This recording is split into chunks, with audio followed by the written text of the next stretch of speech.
Fidèles internautes, bonjour et bienvenue sur Rota TV dans notre émission mensuelle Wikidio. Wikidio est une émission qui consiste à faire appel aux jeunes entrepreneurs pour nous parler en quelques mots de leur parcours professionnel. Et aujourd'hui, nous sommes honorés de la présence de M. Fousseini Dambélé, directeur général de la société Ewati. Bonjour M. Dambélé. Bonjour. Merci d'avoir accepté notre invitation. Avant de poursuivre, nous dirigeons nos sincères remerciements à l'endroit de nos partenaires, les restaurants Oli, Cise à Titibougou. Un grand merci également au groupe Mediasoft et à l'équipe de Rota TV.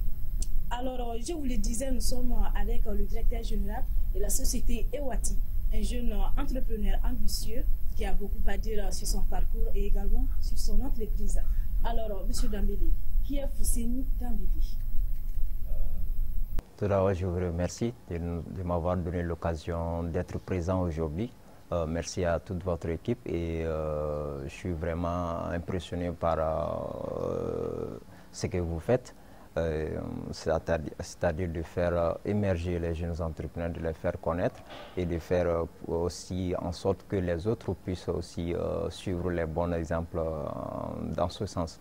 Je vous remercie grandement et moi je suis simplement un jeune Malien passionné par l'intelligence artificielle et la robotique, ingénieur en web et ingénierie des connaissances également. Ouais. Alors comme le nom de votre société l'indique, c'est la société Ewati. C'est quoi Ewati et qu'est-ce que votre société fait concrètement? Bon, Ewati c'est une entreprise, une jeune entreprise malienne. Nous sommes basés à Bamako avec des bureaux de représentation au Sénégal et en Côte d'Ivoire. Nous sommes dans l'intelligence artificielle et dans la robotique. Donc dans ce sens, nous concevons des solutions et commercialisons ces solutions à base d'intelligence artificielle pour faire en sorte que ces solutions puissent être des atouts majeurs, des acteurs clés dans la progression des entreprises, des institutions et des services publics au Mali en particulier et en Afrique en général. Alors, pour parler de l'intelligence artificielle, que pouvez-vous nous dire sur l'intelligence artificielle? Pouvez-vous l'expliquer à ceux qui nous suivent? Oui, bien sûr. Bon. Le terme intelligence artificielle, c'est un terme vraiment courant qu'on utilise couramment et qu'avec des outils que vous avez en longueur de journée, nous utilisons beaucoup les solutions intelligentes. Donc, dans ce sens, l'intelligence artificielle, c'est des machines, des programmes qui sont là pour imiter le cognitif de l'être humain, c'est-à-dire pour imiter tout ce que l'être humain est capable de faire de façon intellectuelle et pour que ces tâches répétitives que nous faisons à longueur de journée puissent nous être allégées de ces tâches-là. En un mot, par exemple, je prends l'exemple sur la reconnaissance faciale, par exemple.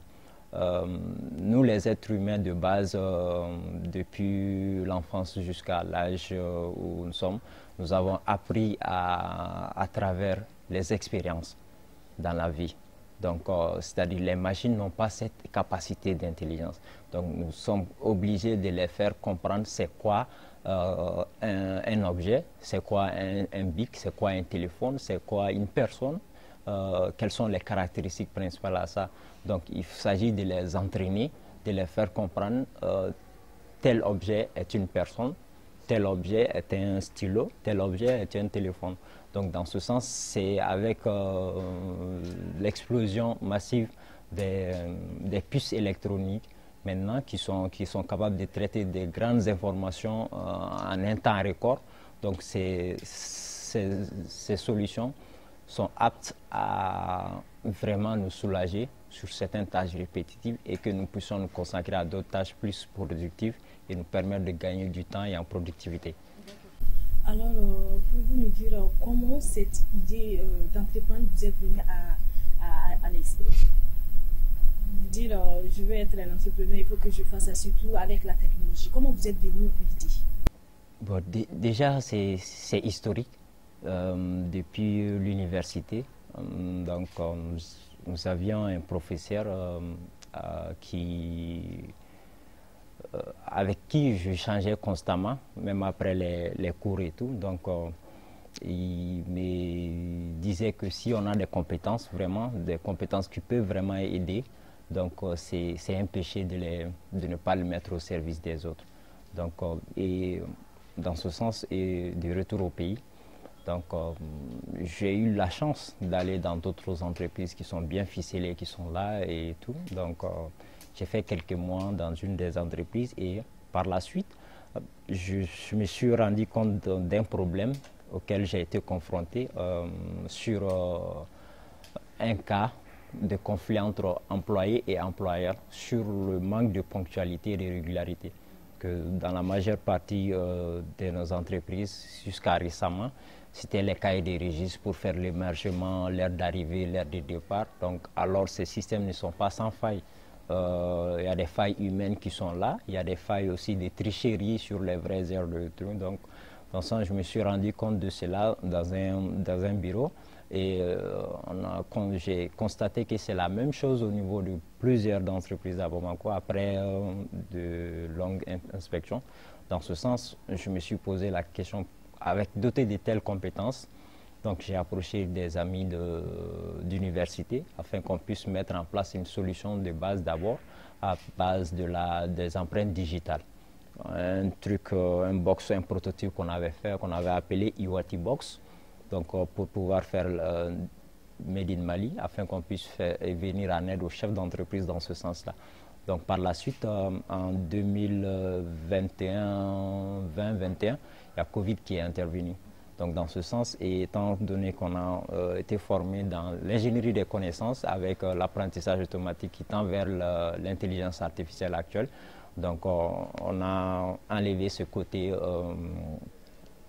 touche, empreinte digitale et tout, qui était l'une des moyens de transmission de Covid dans les entreprises, en se basant sur la reconnaissance faciale uniquement. Donc, avec l'aide d'une tablette, dans les entreprises, vous venez, on scanne le visage, on note l'heure d'arrivée, l'heure de départ, toutes ces données sont envoyées sur le serveur à la disposition du chef d'entreprise des ressources humaines qui sourit vraiment à ce moment même par rapport, je parle de nos clients bien sûr, donc en voyant ces rapports détaillés sur la productivité et la ponctualité de leurs salariés.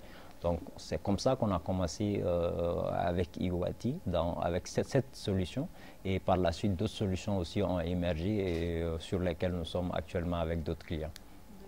Alors votre entreprise, elle existe depuis combien d'années? Depuis 2020. 2020. D'accord. Et vous êtes la seule entreprise sur le marché dans le cadre des intelligences artificielles au Mali? Non. Non. Donc vous avez de la concurrence? Oui, on a de la concurrence. Nous ne sommes pas la seule entreprise au niveau du Mali dans l'intelligence artificielle. Il y a, vous savez sûrement, il y a le Robot Mali qui est là.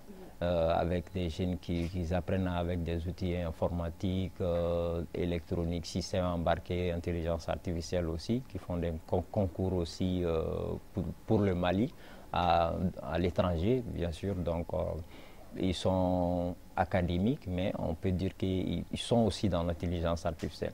Mais dans le sens commercial, entreprise commerciale, je pense que nous sommes la seule entreprise qui développe, conçoit et commercialise en même temps des solutions d'intelligence artificielle. Alors, M. Dambélé, quelles sont les innovations technologiques que vous faites? Oui, merci pour la question. Dans ce sens, nous avons une solution qu'on appelle IFES, dont je viens d'évoquer récemment par rapport au manque de régularité et de ponctualité. Donc, c'est un assistant personnel des gestionnaires des ressources humaines. Donc, il leur donne des rapports détaillés sur la productivité et la ponctualité de tous les collaborateurs au service, sans pourtant être intrusif au niveau de la vie des personnes. Et dans ce sens, nous avons obtenu une autorisation venant de l'APDP, l'autorité de protection des données à caractère personnel du Mali, concernant une autorisation sur la commercialisation de ces solutions au niveau du territoire malien. Et aussi, nous avons une autre solution qu'on appelle e-security, qui est un allié, c'est comme un garde-corps d'élite, donc qui surveille en permanence et alerte aussi, prévient sur les cas d'intrusion de sécurité, des failles de sécurité dans les administrations, dans les bureaux, et alerte en temps réel les forces de l'ordre qui doivent intervenir pour minimiser voilà, les dégradations. Ensuite, nous avons aussi une autre solution qu'on a nommée eSchool, qui est une solution qui vient à point pour l'éducation, l'intelligence artificielle dans l'éducation, qui est destinée à la fois aux promoteurs d'établissements, aux parents, aux élèves même, pour qu'ils puissent tirer parti de l'intelligence artificielle en milieu scolaire. Voilà. Alors, M. Dambélé, vous avez un peu parlé des avantages de l'intelligence artificielle, c'est-à-dire ces machines allègent un peu la tâche des hommes. Mais dans ce sens, est-ce que vous ne pensez pas que l'intelligence artificielle est une menace pour les hommes, puisque ces machines font la quasi-totalité de ce que l'homme peut faire en question? Par exemple, en 2023, les acteurs et scénaristes d'Hollywood ont grévé parce que ces machines pouvaient reproduire leurs apparences et même leur voix. Là, est-ce que cela n'est pas une menace pour les hommes? Vous savez, dans le domaine de l'intelligence artificielle, la question de l'intelligence artificielle, menace ou opportunité pour l'emploi, est-ce qu'elle va faire disparaître nos emplois, etc. Bon, laissez-moi éclairer mon point de vue par rapport à cela. Donc, de façon historique, prenons de façon historique, dans l'agriculture, on va dans l'agriculture. Lorsque les tracteurs ont été inventés, par exemple, donc pour venir en aide aux agriculteurs, donc, ces tracteurs ont été inventés, c'est-à-dire pour soulager les agriculteurs vraiment des tâches fastidieuses, vraiment répétitives que les agriculteurs faisaient. Et ça n'a pas pour autant supprimé le poste des agriculteurs. Au contraire, c'est un prolongement d'eux maintenant, les permettant de faire facilement leur travail et de pouvoir tirer bénéfice de cette innovation. D'accord? Donc, dans ce sens, l'intelligence artificielle, moi, je vois cela comme un moyen, un assistant pour que dans toutes les industries, parce que maintenant, l'intelligence artificielle est dans toutes les industries, ça va restructurer les industries, bien sûr. Mais ça permettra aussi aux hommes de pouvoir monter en compétences, de pouvoir adopter ces outils, ces solutions, et de faire de ces solutions des assistants personnels, c'est-à-dire l'intelligence artificielle bouleverse et va bouleverser beaucoup d'industries. Ça, c'est en train d'être réalisé et ça va venir. Mais il faut beaucoup longtemps, très longtemps, avant que l'intelligence artificielle, on puisse dire que ça va vraiment remplacer et être une menace dans l'emploi des gens. Parce que votre succès, votre engagement, votre qualité de travail dépendra et va dépendre encore longtemps de votre compétence propre et aussi de votre capacité humaine à pouvoir venir à bout de ces solutions auxquelles les machines ne sont pas encore à ce niveau d'excellence. Dans ce sens, l'intelligence artificielle, c'est venu pour qu'on puisse être soulagé des tâches répétitives, pouvoir s'atteler à d'autres tâches encore plus productives, gagner du temps, gagner en productivité, mais sans pour autant être esclave de ces solutions. D'accord. Alors, toujours en ce sens, vous savez, nous sommes dans un monde numérisé. Vous n'êtes pas également dans le domaine de l'intelligence artificielle, c'est également la technologie. Là, maintenant, la technologie est à la base de tout. Pour les photos et tout, nous voyons que les photographes et autres, je pense, selon vous, hein, c'est une question, est-ce que vous ne pensez toujours pas que les photographes et autres sont un peu délaissés à cause de ces numériques, de ces technologies-là? C'est une très bonne remarque en effet, parce qu'on a ce qu'on appelle une intelligence artificielle générative qui concerne vraiment tout ce qui est production d'images, création d'images ou des vidéos que l'on voit à longueur de temps sur les réseaux sociaux, sur le net, que les gens font. Donc, dans ce sens aussi, il y a des, comment dire, les community managers ou les photographes, comme vous l'avez si bien dit, qui vont voir leur emploi menacé et tout. Dans ce sens, c'est vrai que l'intelligence artificielle produit du contenu, donc gère des communautés et traite d'énormes quantités de données en un temps record que l'être humain. Donc, mais il faut s'adapter, il faut monter en compétence, il faut que ces personnes apprennent à maîtriser ces outils. Dans ce sens, avec ce qu'ils ont en termes d'acquis, de compétences, en termes de savoir-faire, surtout dans leur métier, que l'intelligence artificielle ne pourra jamais les prendre. Ils peuvent associer ces compétences à ce qu'ils ont, à la maîtrise de ces outils pour qu'ils puissent rester encore compétitifs et être beaucoup plus performants. D'accord. Alors, nous continuons, M. Doumbili. Quelles sont les difficultés auxquelles vous avez été confronté lors de la création de votre entreprise et même pendant votre parcours? Vous savez, les difficultés, on est dedans tous les jours. Donc, déjà, dans un contexte purement malien, on va dire, où les social prédominent beaucoup, et où le concept de start-up ou de jeune entreprise c'est perçu comme un concept politique, on va dire, et que les gens ou les institutions n'ont pas vraiment cet engagement pour venir en aide à ces structures. Même par exemple des difficultés d'ordre démarrage d'abord, questions financières, les fonds de démarrage, aussi des difficultés sur les bonnes personnes dans l'équipe de démarrage surtout, parce que je prends l'exemple sur une équipe de football. On a le gardien, les défenseurs, les milieux, les attaquants, voilà, et l'entraîneur. Donc imaginez que pour une start-up, un démarrage, une seule personne joue tous ces rôles-là. L'attaquant, le défenseur, le coach et tout. Donc c'est comme tout ça au départ que vous l'entrepreneur, vous devez être sur plusieurs fronts en même temps. Si vous n'avez pas une équipe adéquate qui est là vraiment pas pour pour un retour immédiat, mais pour un retour à long terme, donc avec les bonnes personnes, c'est-à-dire qui ont les bonnes compétences aussi.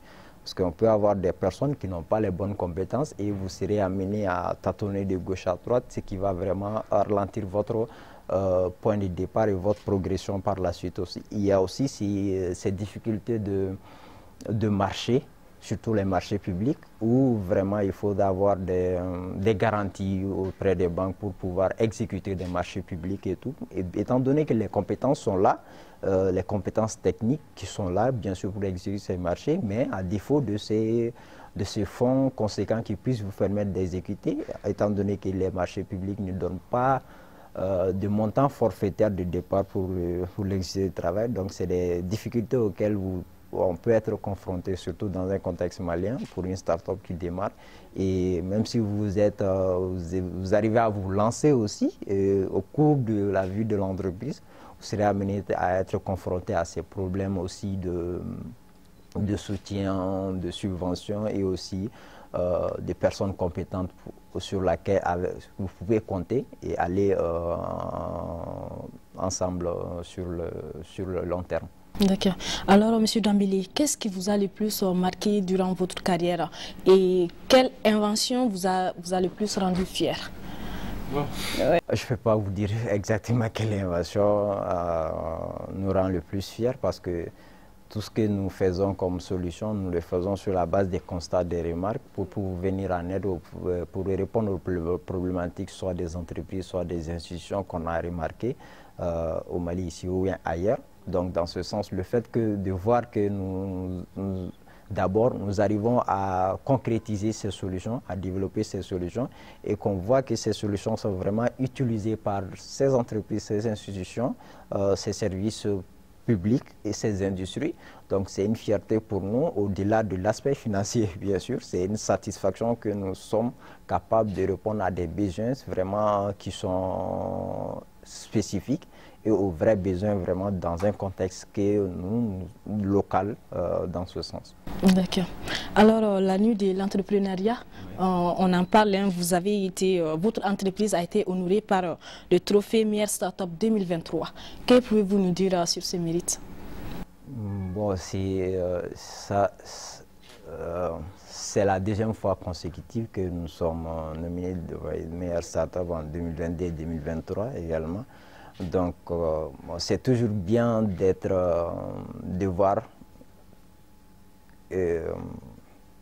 être récompensé, de savoir ce qu'on fait a de l'impact auprès des organismes d'entrepreneuriat et tout. Et c'est toujours encourageant.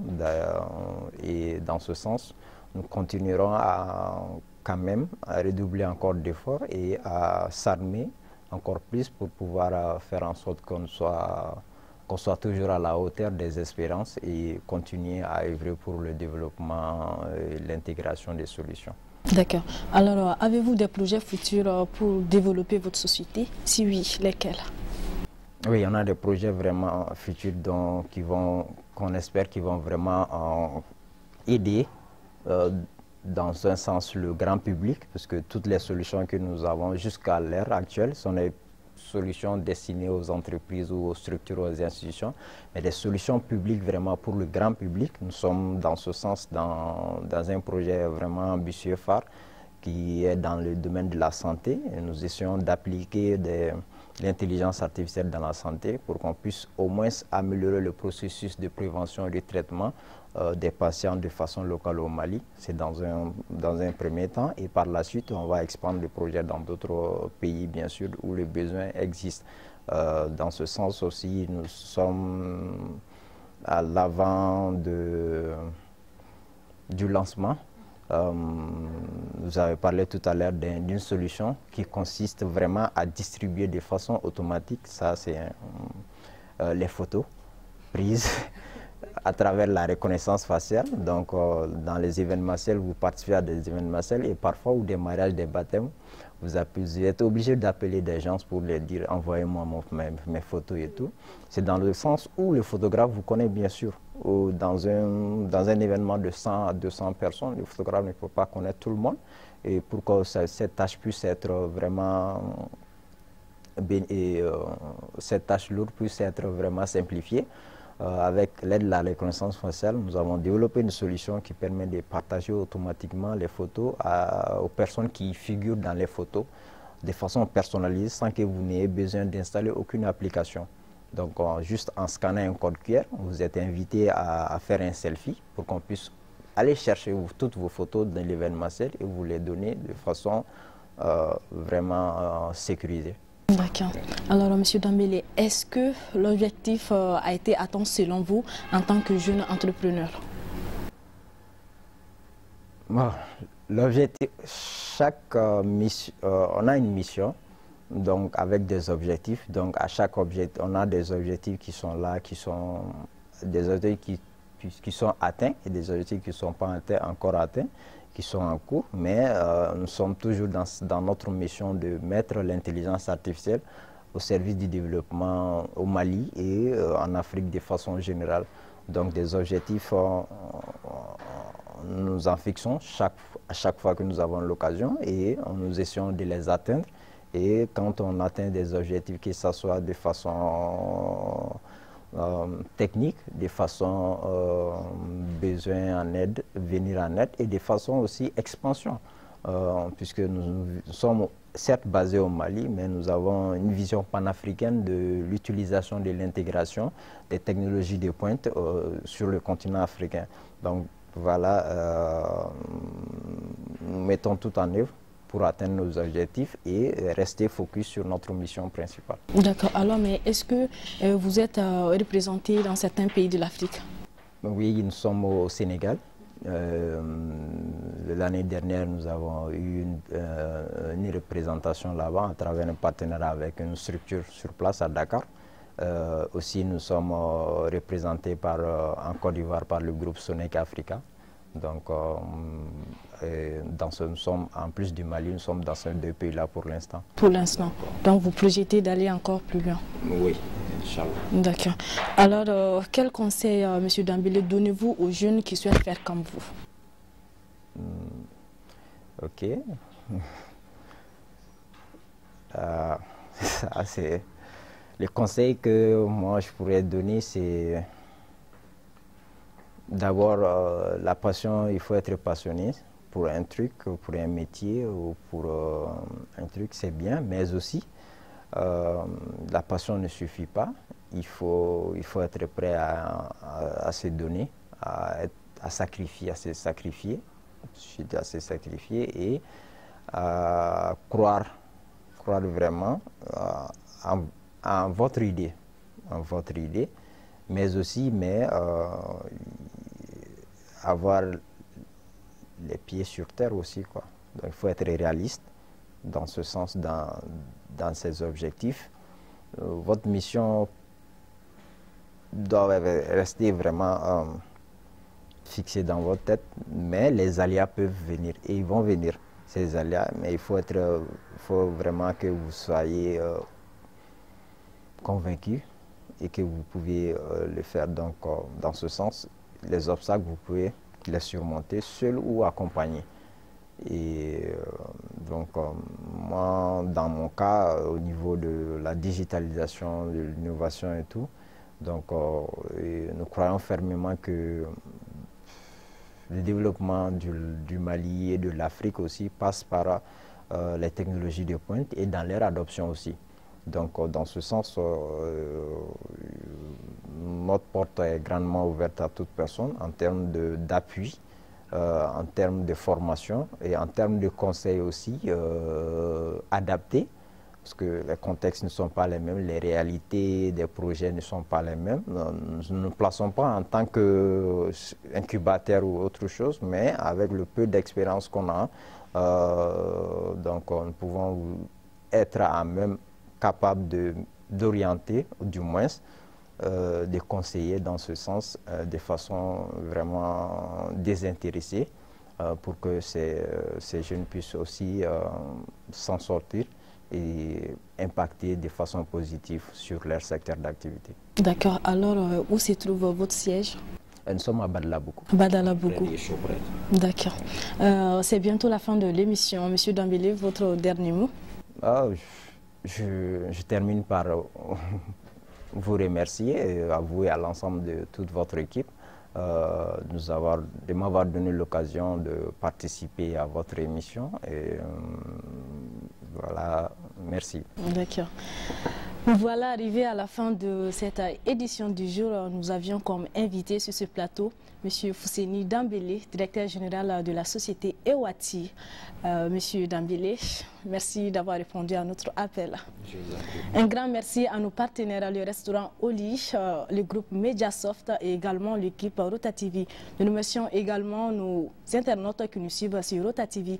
On se donne rendez-vous le mois prochain pour un tout autre numéro. D'ici là, portez-vous bien. Au revoir.